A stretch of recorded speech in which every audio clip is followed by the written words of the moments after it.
Hi, everybody. How you doing? Let's get this week started. Who's out there and going to join me today?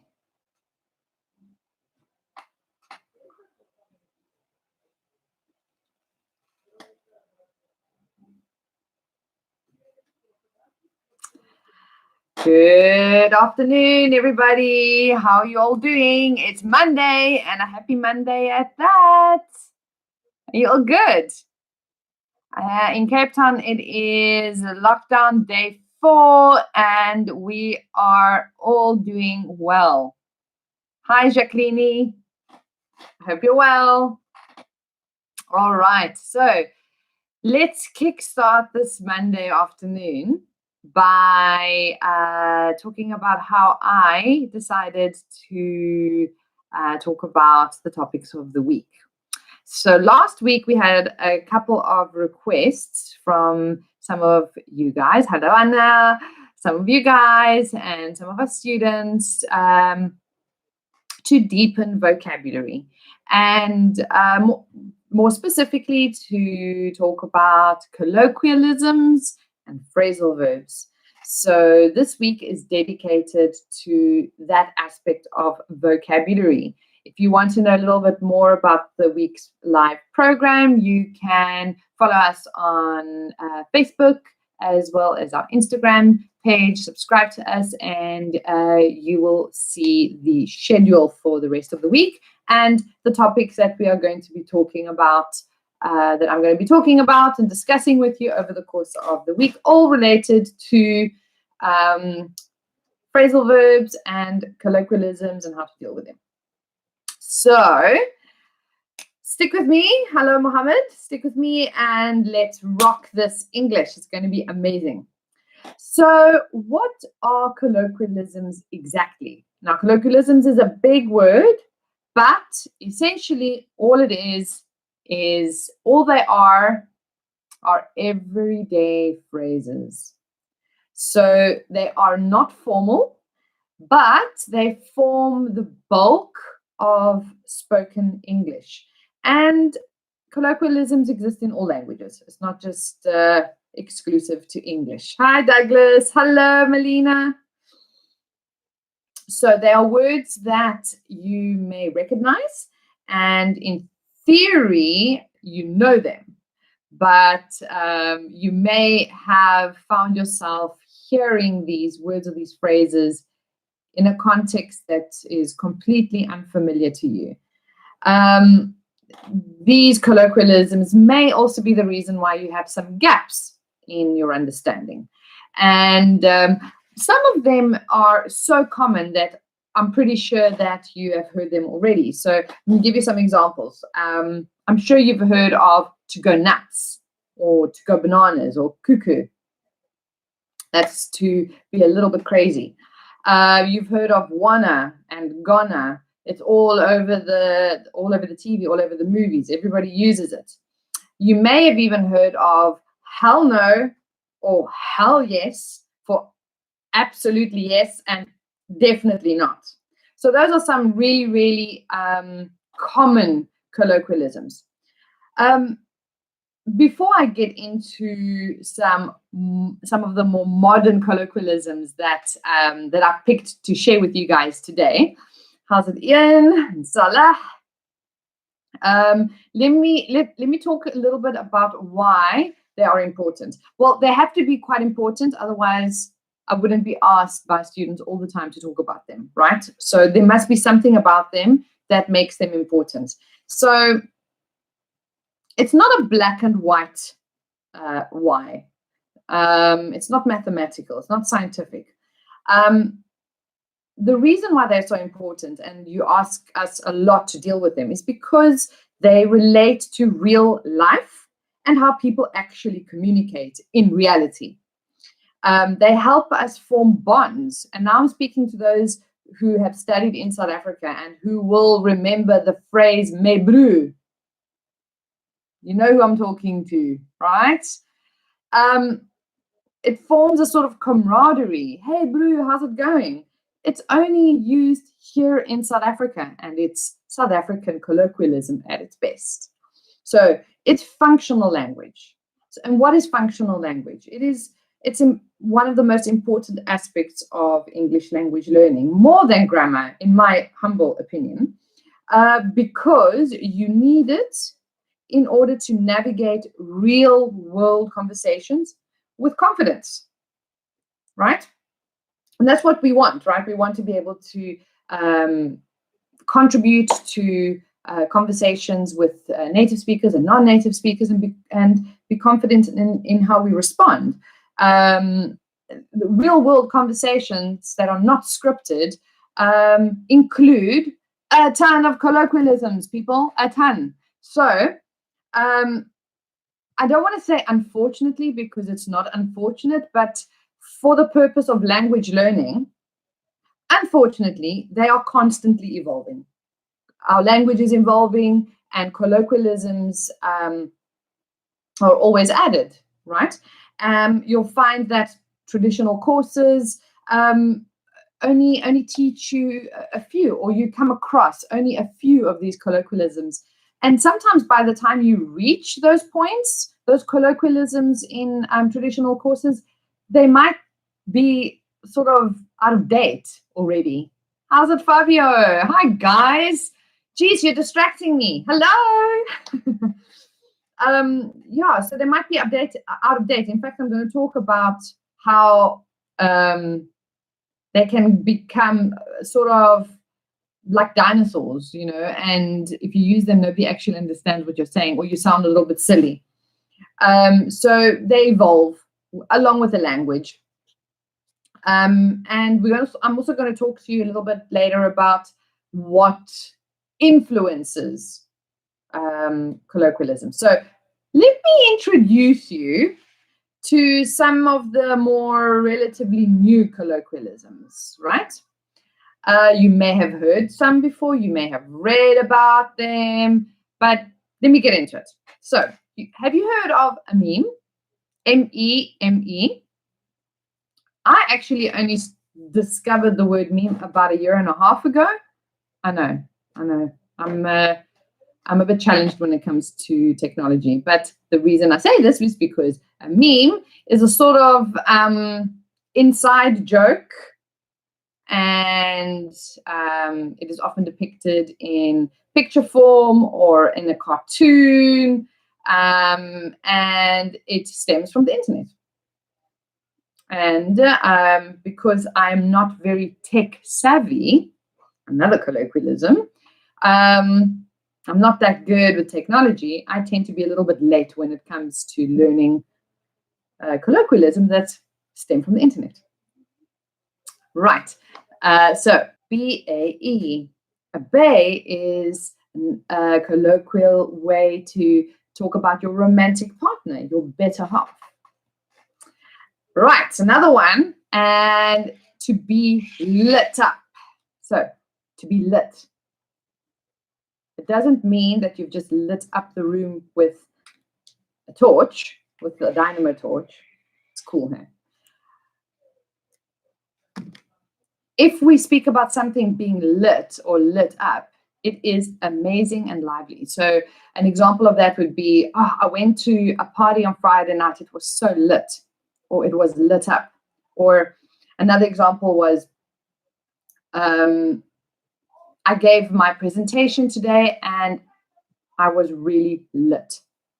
So it was amazing. It was fired up. It was lively, right? Just like fire, lit.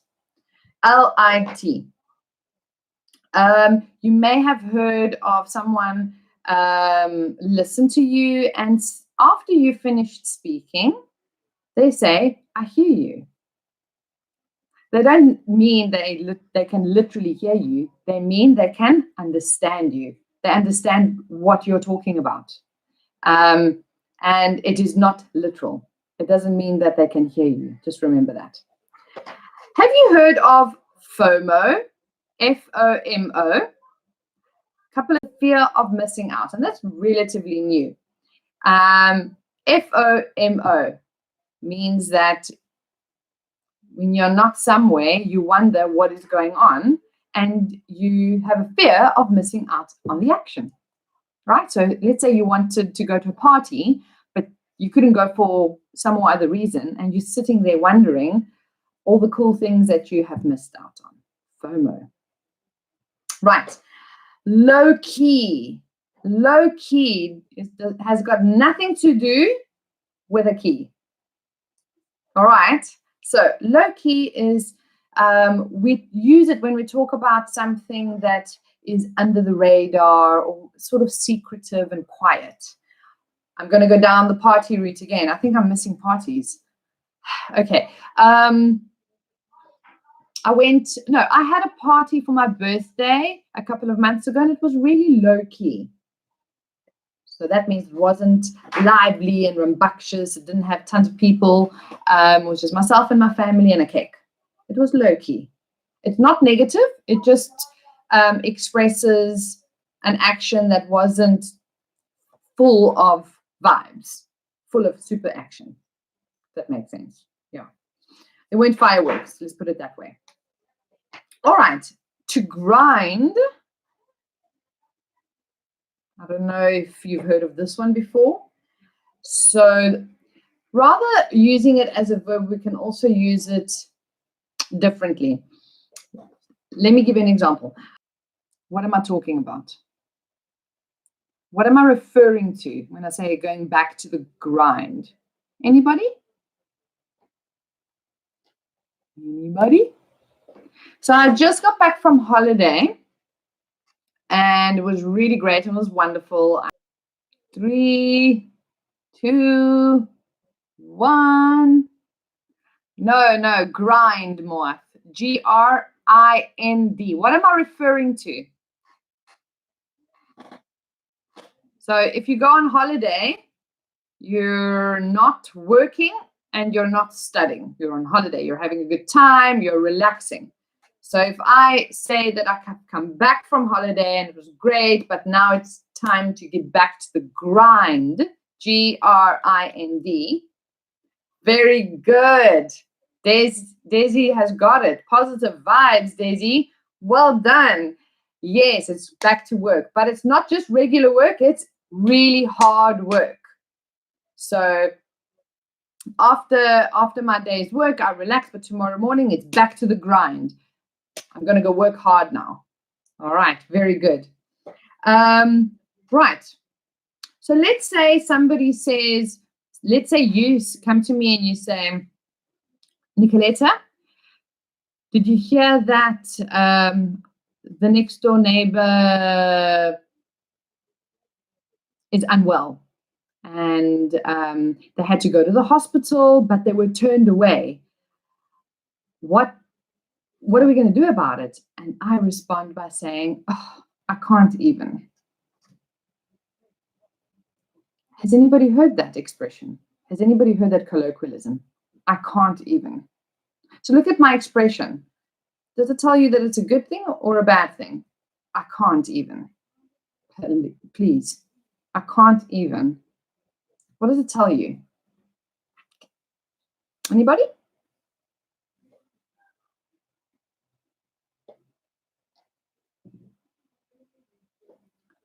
So we use this colloquialism to express a feeling of shock, surprise, perhaps surprise, but not in a good way. Very good. It's a bad thing, Mice. Good job. I would very rarely use I can't even if it were a positive thing. Hi, Chief. How's it going? Let me do that. Sorry, I think maybe. Can you hear me now, Chief? Sorry. Okay. Sorry about that, guys. So I can't even refers to when we are surprised by something that we hear and it's a reaction that we have. Then, how about next level? Next level. So the teacher had this fantastic lesson prepared for us. It was simply next level. And it's got nothing to do with another level of English or a higher level of standard. No. What do you think it means?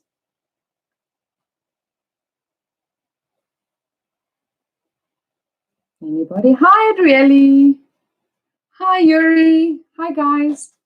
So, oh my gosh, her cake was next level delicious.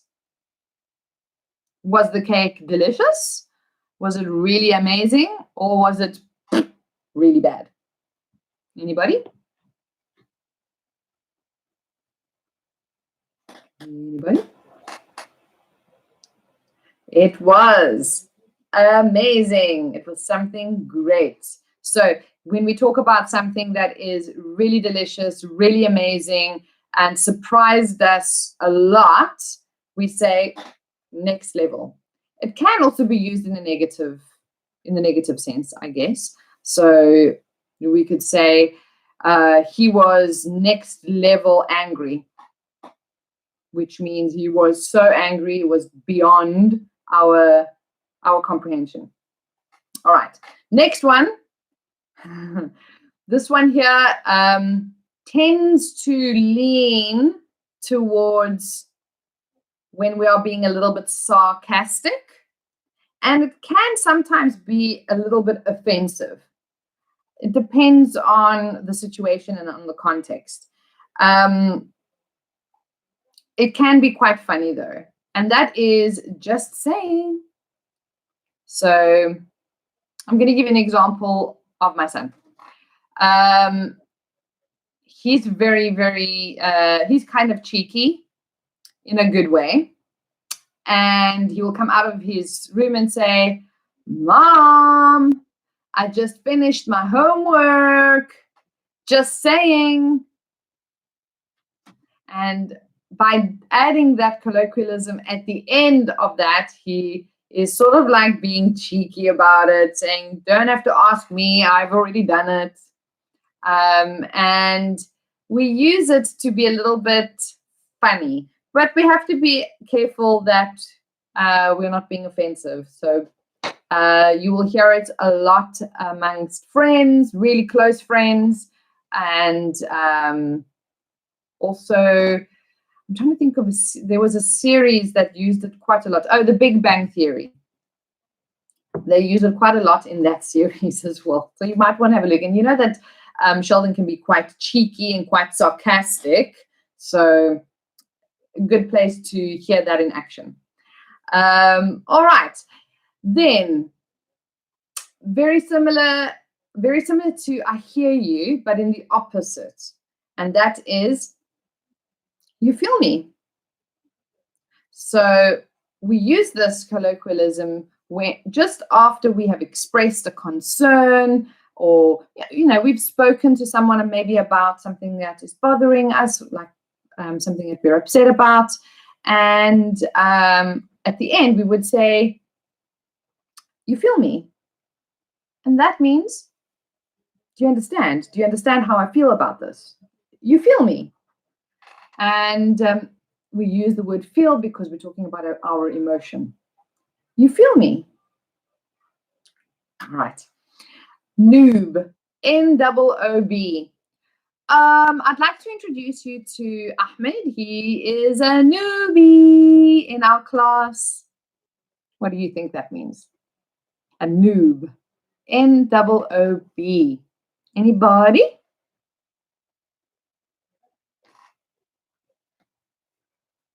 It means new, a beginner, somebody that is just starting out.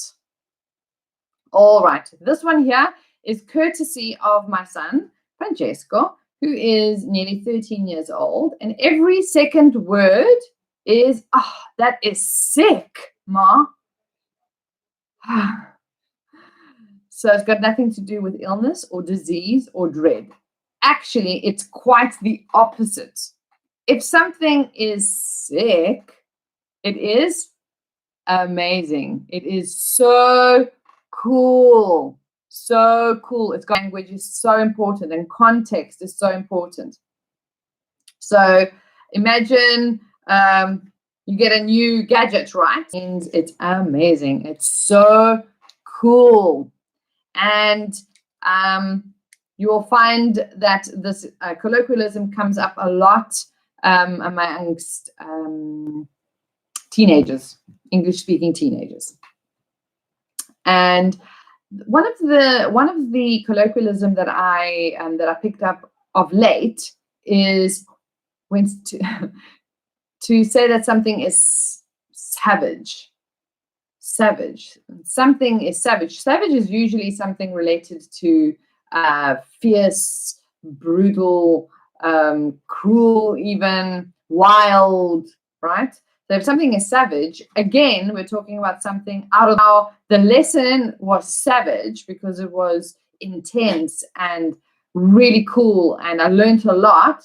At the same time, the teacher was savage, was she gave us a ton of homework. She didn't let us rest for a second.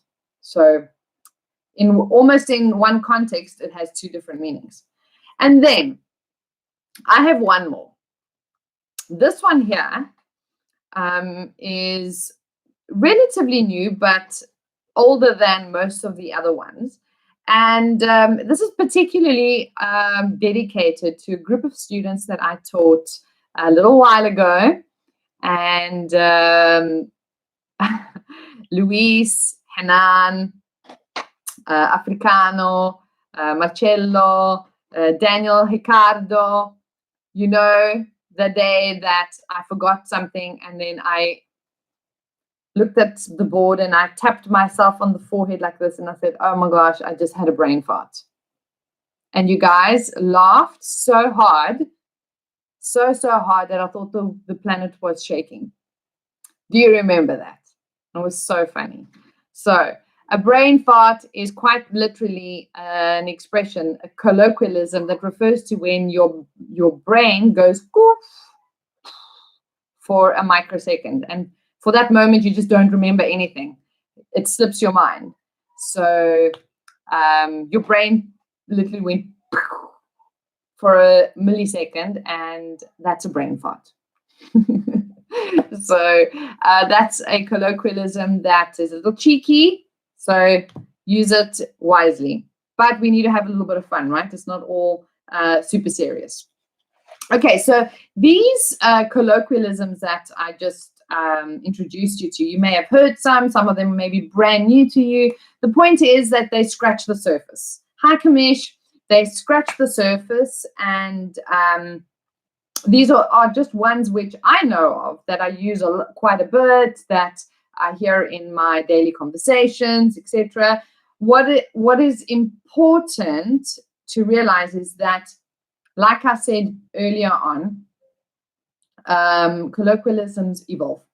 And they are very, very much influenced by society, by social media, by music, by movies, pop culture, celebrities, and community, right? Think of the community of teenagers or of senior citizens. Have you ever listened to a group of senior citizens talking? The colloquialisms that they use really rock my world, you know, and I quietly sit there respectfully and listen to them, and I think, wow, amongst them, they are still using colloquialisms that were alive and well and very trendy 50, 60 years ago when they were teenagers. And that is so cool that they can still use them. However, a person that is outside of their generation going in has to really consider context and understand what's going on through context, so understanding meaning through context, and looking at body language and trying to figure it out by the contextualization of the particular story that they're saying in that particular moment. Sorry, I had a brain fart there for a second. So I think of some colloquialisms that I used as a teenager. So any native English-speaking person of my age when they were a teenager, they would have used this. They would have said, "Oh my word, that is so blind." It's got nothing to do with being visually impaired. It means to be embarrassed. Oh my gosh, that was so blind. Yeah, very strange, isn't it? And another one that I used as a teenager that was very alive and well back then, and I still hear it amongst the surfing community. The surfer community is kiff. Yeah, that's a kiff car, hey? Kiff. I do hear it every now and then, but back in the day, it was every second word. Very much like my son's sick. Mine was kiff. So, the $1 million question. How do you learn colloquialisms? Can anybody tell me? How can you possibly learn these? You guessed it. You're probably thinking it. I'm just going to say it out loud. You have to immerse yourself in the language. You have to hang out with native speakers. How are you going to hang out with native speakers if you don't have native speaking friends? That's fine. It's okay. You can go online. There are hordes of online chats that you can join, especially in this period. So many, there are so many communities out there that have just opened up their forums and chats, and you can join one of these online communities and just hang out. If you are at a school, and if you are attending an online school at the moment, I'm certain that they've got some live chats going on. Join a live chat at your school, and that's also another way to start using what you learn. So can you imagine going into class tomorrow and saying, "Oh my gosh, one of the things that that I struggle with at the moment is FOMO." You will blow everybody away. I promise you. Promise you. So whether you are hanging out with non-native speakers or native speakers, you just have to be amongst people who speak English, because even non-native speakers use colloquialisms as much as we do. Watching movies, hugely important. Listening to music, yes, but there's a fine line between colloquialism and slang, which we're going to be dealing with this week as well, which is also really important. Slang is important because it forms a big part of a big bulk of our language as well, along with colloquialism. So I think it's important that we deal with them too. And question everything. I don't know how many times students I can see it in their face that they're listening to a conversation and they did not get it. They never question it. They don't come up and say, "I didn't get it. I didn't understand that. Why? What does that mean?" When I was studying another language and I was in the country, I had the experience of hearing a word being used that I recognized, but not in the context it was being said. And as soon as I had a moment, I asked somebody, thereby learning that it was a colloquialism used in that particular context. So don't be shy. You have to be confident. You have to go out there and you have to immerse yourself. So guys, you are at home at the moment. Put your phone on English mode and start connecting with English speaking friends. Okay. Right. That brings me to the end of my talk for today. Join me for the rest of the week as I continue the discussion on colloquialisms, phrasal verbs, uncommon phrasal verbs, slang, and much more. And as always, please send me a comment on Instagram. You can also send it to learnedenglish1.coza. Tell us what you would like me to talk about. This particular talk is dedicated to Tiago Herculano Pereira from Brazil, who's also a student at English 1, and he requested me to chat a little bit more about everyday English and colloquialism. So thank you very much, Tiago, for your request. I hope that you learned something new today and that you enjoyed my talk. As always, guys, you know that English 1 is now online. We have some fantastic virtual classes available Monday to Friday, as well as private lessons and other online services. If you want a little more information about them, you can reach out to us on Facebook or on Instagram. You can WhatsApp us from Instagram and Facebook, or you can drop us an email at learn@english1.coza, and we'll be very happy to send you the relevant information. Then today I kicked off the movie club Monday. It was fantastic. We had a great time.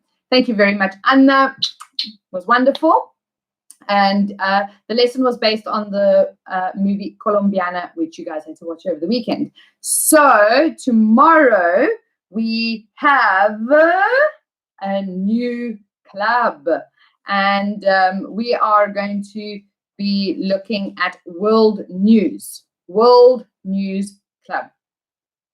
So today on our platforms, we are going to share with you the article that you have to read. And if you would like to join our World News Club lesson tomorrow at 3:30, you need to send us an email or send us a message on one of our platforms, and tomorrow you will join us for the lesson.